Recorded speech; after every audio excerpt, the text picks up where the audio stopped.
দিয়া আৰম্ভ হ'ল পাঞ্জাৱ হাৰিয়ানা এইবিলাক বিশেষকৈ পাঞ্জাৱত কি হ'ল পাঞ্জাৱৰ মাটি একেবাৰে উৰ্বৰা শক্তি নোহোৱা হৈছে সাৰ দি পেলাই ঔষধ দি সাৰ দি পেলাই ইমান তিনিটা খেতি কৰে সিহঁতে সিহঁতৰ মাটিত একেবাৰে শক্তি নোহোৱা হৈ গ'ল সিহঁতৰ মাটিত এতিয়া একেবাৰে অৱস্থা নাই সিহঁতৰ এতিয়া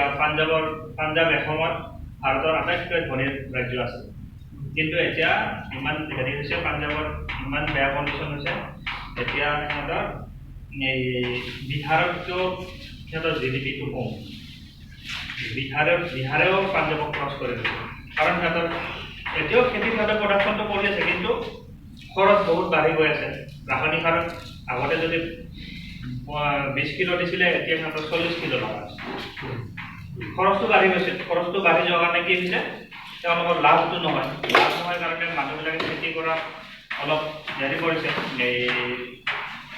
মানুহবিলাক চব আজিকালি